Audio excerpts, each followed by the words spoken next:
अभी तक हमारे पास जो बराबर भिन्न थी उनका हम योग कर लेते, अंशों का योग कर लेते या घटा रहे थे, हरों का योग कर लेते या घटा रहे थे। अब जो है उनको अगर गुणा करा जाए तो उस कंसेप्ट पे आधारित क्वेश्चन कैसे बनते हैं, बहुत अच्छे क्वेश्चन बनते हैं, उसकी मैं चर्चा करने वाला हूँ। तो देखिए अगर मुझे इस तरीके से बात करें, मैं 2 पॉइंटों को यहाँ बता रहा हूँ, ठीक है, आप उसको ध्यान से समझिए।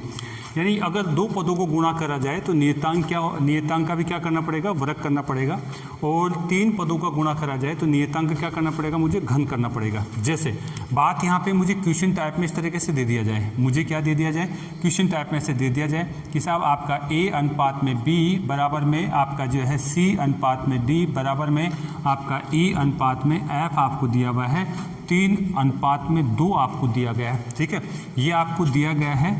और अगर मैं यहाँ पे कह दूँ कि साहब आप बताइए कि साहब यहाँ पे अगर मैं इन 2 पदों को गुणा करूँ, इसका मतलब क्या है, इसका मतलब आप अच्छी तरह जानते हैं, इसको कैसे लिखेंगे, इसको लिखेंगे A बटे में B लिखेंगे, इसको क्या लिखेंगे आप, इसको लिखेंगे आपके पास C बटे में क्या D लिखेंगे, इसको क्या लिखेंगे E अपोन में क्या लिखेंगे F लिखेंगे, और यहाँ क्या है 3 बटे में 2 लिखेंगे। इसको मैंने भिन्न के रूप में रख दिया है, इसको मैंने भिन्न के रूप में रख दिया है। और मुझे यहाँ पे पूछा जा रहा है, मुझे क्या पूछा जा रहा है, मान लीजिए यहाँ पे मुझे पूछा जा रहा है A इंटू में आपका C अपोन में आपका जो है क्या पूछा जा रहा है, B इंटू में आपको D पूछा जा रहा है। ये मुझे पूछा जा रहा है, एक बात तो ये पूछी जा रही है, और एक बात क्या पूछी जा रही, आपको ये पूछ लिया गया है कि साहब A इंटू में B इंटू A इंटू में C इंटू में E अपोन में B इंटू में D इंटू में आपका F पूछा जा रहा है। ऐसे मुझे पूछ लिया गया है, तो क्या करना है, ठीक है। अच्छा, इनका अगर हम बात करें, अनुपात दे रखा है, नियतांक भी दे सकता है, पहले मैं यहाँ से बात करना चाहूँगा। तो इसका मतलब है हम क्या कर रहे हैं यहाँ पे हम बात करें तो इनका अनुपात तो पता है, ये 3 जो है इसके लिए भी है, इसके लिए भी है और इसके लिए भी है। ये जो 3 है इसके लिए भी है, आपका जो है इसके लिए भी है और इसके लिए भी है। ये जो 2 है वो हरों के लिए होगा, 2 है हरों के लिए होगा। तो यहाँ पे इनका मान रख करके मैं डायरेक्ट आपको जो पुट कर सकता हूँ, यहाँ पे मुझे क्या दे रखा है, 3 दे रखा है और यहाँ कितना दे रखा है, 2। तो यानी ये जो मेरे पास नियतांक मान लीजिए चाहे अनुपात मान लीजिए, इसका क्या कर दूंगा मैं, वर्ग कर दूंगा। क्यों, क्योंकि मुझे 2 बार गुणा करना पड़ेगा, इसकी जगह 3, इसकी जगह 3, इसकी जगह 2, इसकी जगह 2। तो मैं यहाँ पे क्या कर दूंगा, 3 का स्क्वायर और 2 का स्क्वायर कर दूंगा। जो मान दे रखा है उसको क्या कर दिया जाएगा, वर्ग कर दिया जाएगा। ये बात आप समझिए, जब 2 पद गुणा हो रहे हैं तो जो नियतांक दे या जो अनुपात दे उसका क्या करना है, वर्ग करना। बेटा इधर आ जाइए, यहाँ पे अगर मैं तीनों पदों को गुणा करता हूँ, इन तीनों पदों को मैं आपस में गुणा करता हूँ, तीनों पदों को आपस में गुणा करता हूँ, तो जो मुझे नियतांक है उसका क्या करना पड़ेगा, घन करना पड़ेगा। क्यों करना पड़ेगा, क्योंकि ये अंश है, इसकी जगह 3, इसकी जगह 3 और इसकी जगह 3 आएगा। ये हर है, इसकी जगह 2, इसकी जगह 2, इसकी जगह 2 आएगा। तो 3 बार गुणा होगा तो 3 का क्यूब हो जाएगा और ये आपका 2 का क्यूब हो जाएगा, और इसका मतलब है 27 बटे में कितना हो गया, 8 अनुपात आ जाएगा। 27 बटे में कितना आ गया, 8 अनुपात आ गया। तो ये तो मैंने क्या समझाने के लिए आपसे बात करी इस तरीके की, लेकिन एग्जाम में हमारे को ऐसा नहीं देता है, ठीक है। जो मैंने शब्द लिया है नियतांक, इसको मैं यहाँ पे थोड़ा सा एक बार वापस से क्लियर करना चाह रहा हूँ। एग्जाम में कैसे देता है उसकी मैं बात कर रहा हूँ। बेटा उतार ही लिया होगा आपने, तो यहाँ पे मुझे ऐसे डायरेक्ट अनुपात नहीं देगा, अनुपात मुझे क्या दे देगा, इनका नियतांक दे देगा, कुछ भी मुझे यहाँ पे क्या दे देगा, नियतांक दे देगा, ठीक है।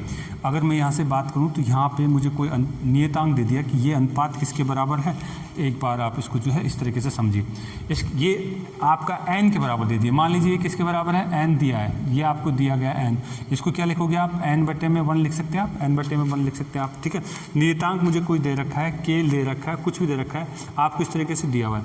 और आपको क्या पूछा जा रहा है, आपको पूछा जा रहा है कि अब बताइए इसका मान क्या है। अब आपको पूछा जा रहा है, अब आपको अनुपात नहीं दे रहा है, आपको इनका मान पूछा जा रहा है। मैं वापस लिख देता हूँ, देखिए अब आपको पूछा जा रहा है a इंटू में आपका c और b इंटू में d क्या है। आपको पूछा जा रहा है a इंटू में आपका c इंटू में e और आपका है b इंटू में d इंटू में आपका, यहाँ से मैं बात करूँ तो यहाँ f दिया हुआ है। इनका मान क्या है ये आपसे पूछा जा रहा है, आपको इस तरीके से दे दिया। ये नियतांक है, ये नियतांक है, ये नियतांक कुछ भी दे सकता है, k l m n कुछ भी दे सकता है। तो अब आपको बताना है कि साहब इसका मान क्या आएगा। तो मैंने क्या कहा, अगर हमारे पास दो पदों को गुणा किया जा रहा है, दो पदों को गुणा किया जा रहा है, तो इसका मतलब है जो नियतांक दे रखा है, जो नियतांक है उसका क्या कर दिया जाएगा, वर्ग। इसका नियतांक कितना है, n, तो n का क्या कर दूं बेटा, n का मैं यहाँ पे डायरेक्ट ही वर्ग कर दूंगा, मेरा आंसर आ जाएगा बेटा। अगर तीनों पदों को गुणा किया जा रहा है तो जो नियतांक है n है उसका क्या कर दिया जाएगा, आपका क्यूब कर दिया जाएगा। इस तरीके के कंसेप्ट में, इस तरीके के कंसेप्ट में हम देखेंगे। इससे पहले हम जोड़ वाला कंसेप्ट देख रहे थे, यहाँ पे गुणा वाला कंसेप्ट हमने देखा बेटा, ठीक है।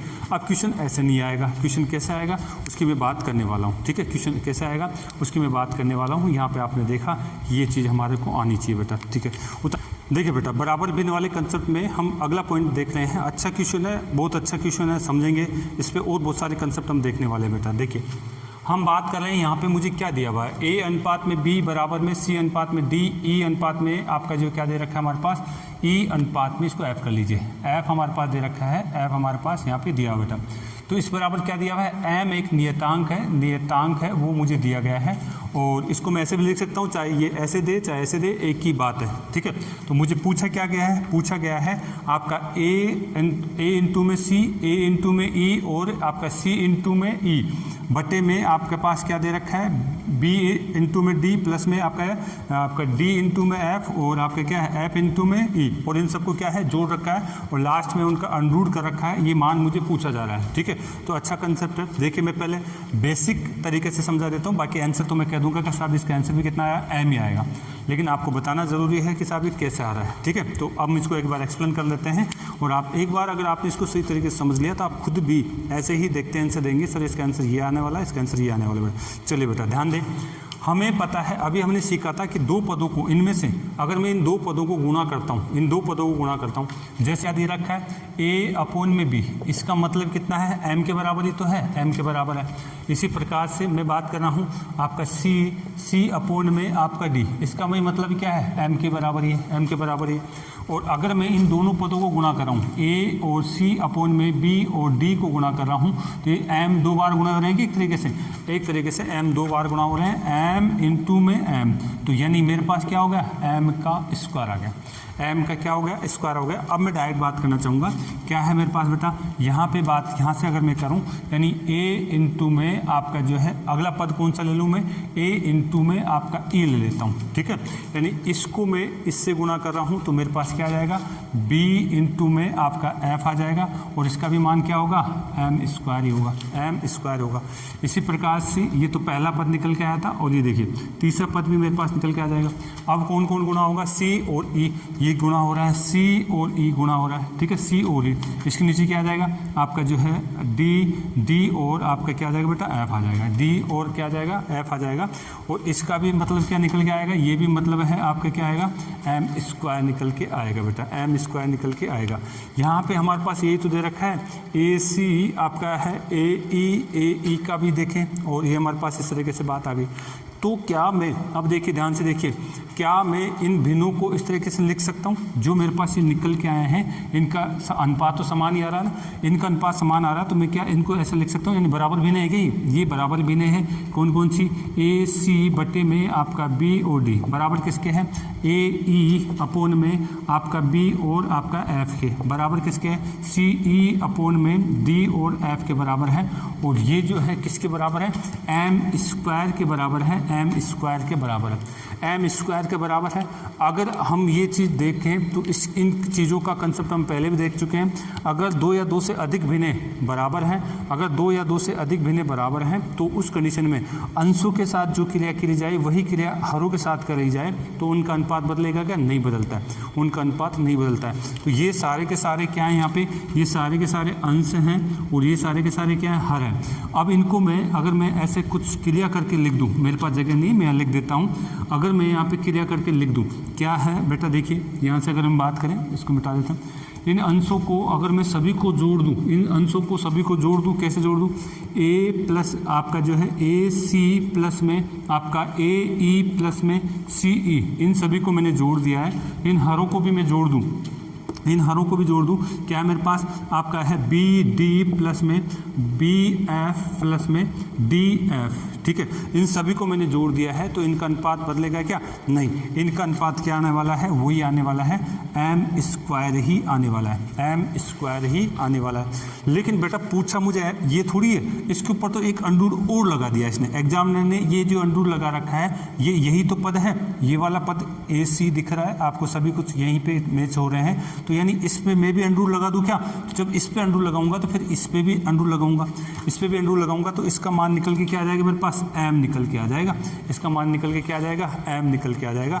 इसका मतलब क्या है? ये पद जो पूछा गया है ये पद किसके बराबर है? ये पद आपका एम के बराबर है। ये पद किसके बराबर है? ये पद एम के बराबर है। आप कह सकते हैं ये पद क्या है बेटा? एम के बराबर है, ठीक है। तो इस तरीके से हमने इसको क्लियर करके बताने की कोशिश करी। मैं अब डायरेक्ट बता रहा हूँ मैं क्या कहना चाह रहा हूँ, ठीक है। यहाँ तो मैंने पूरा प्रोसेस बताया, अब इसको मैं डायरेक्ट बताना चाह रहा हूँ मैं कहना क्या चाह रहा हूँ बेटा, ठीक है।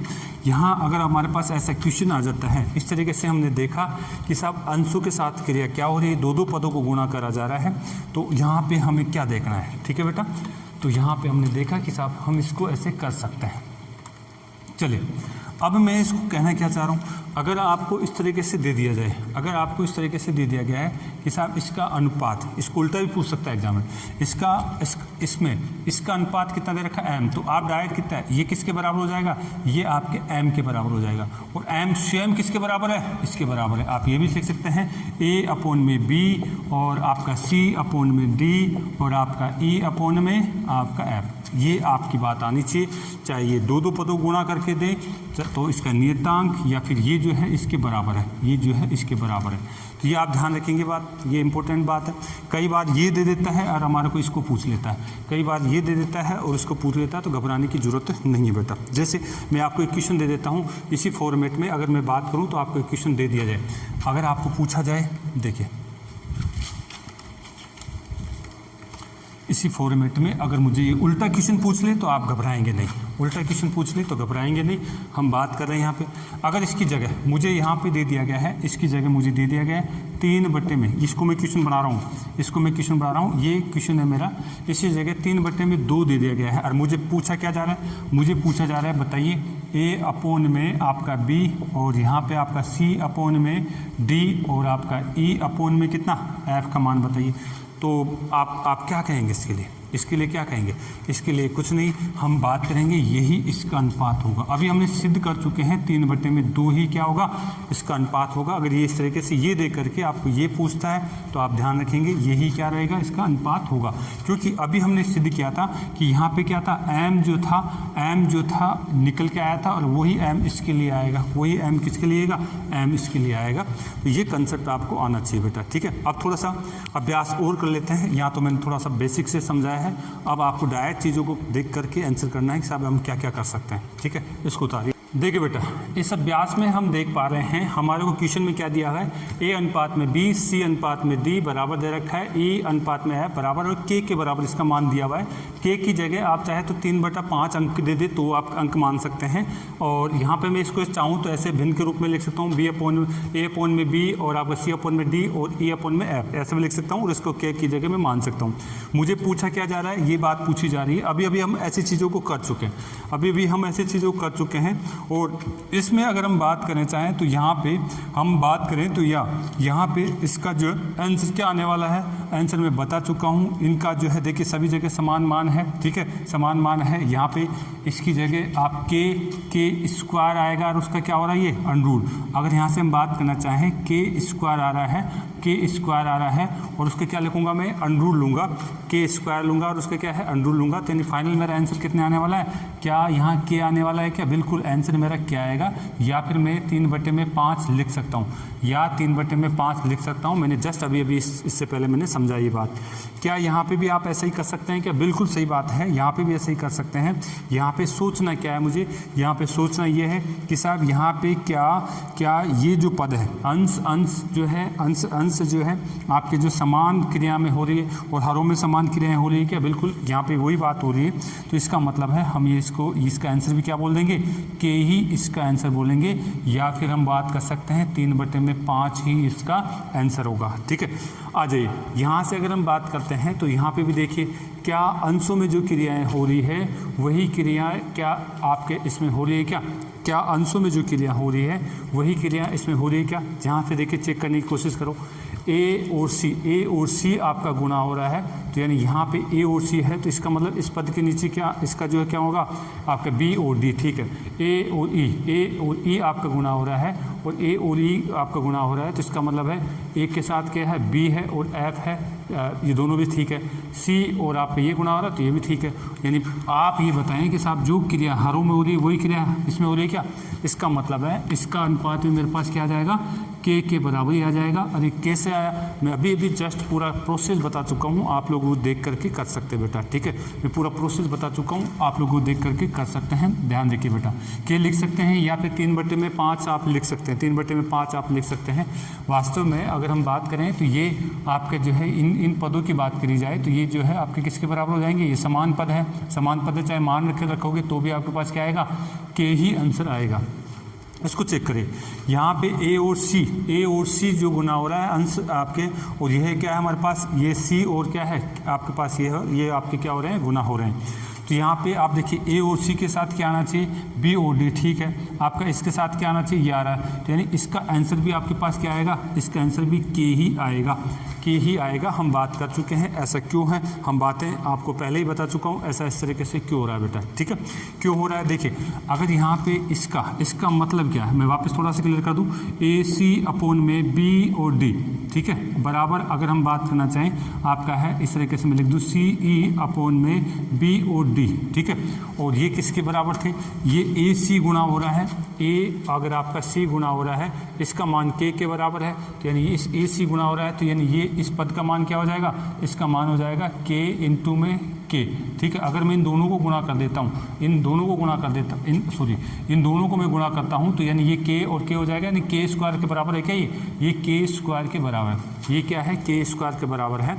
और अब अगर मैं अंशों के साथ कोई क्रिया कर रहा हूँ, और दो या दो से अधिक भिन्न बराबर है और हरों के साथ वही क्रिया कर रहा हूँ, तो फिर इसका मतलब है मेरे पास क्या आएगा, जो अनुपात इनका है वही अनुपात के स्क्वायर तो आएगा, के स्क्वायर आएगा। लेकिन यहाँ पे क्या कर दिया गया, अंडर और लगा दिया, तो यहाँ पे भी मैं अंडर लगाऊंगा, तो फिर मेरे पास फाइनल रिजल्ट क्या आएगा, मेरे पास के ही आएगा। क्या आएगा बेटा, के ही आएगा। तो ये चीज़ें मैं बता चुका हूँ, फिर से मैंने कोशिश करी है समझाने की बेटा। यहाँ देखिए क्या बात है, यहाँ पे ए और सी आपको दे रखा है, ए और ई आपको दे रखा है, सी और ई आपको दे रखा है। यहाँ पे हमारे को देखो बेटा क्या क्या दे रखा है, नीचे देखिए आपका बी और डी, यानी ए और सी का अगर हम बात करें तो इसके नीचे बी और डी आएगा। ठीक है, क्या यहाँ पे बताइए के आने के चांसेस है क्या, नहीं। जो क्रिया अंशों के साथ हो रही है वही क्रिया हर के साथ होती है तो ही आता है।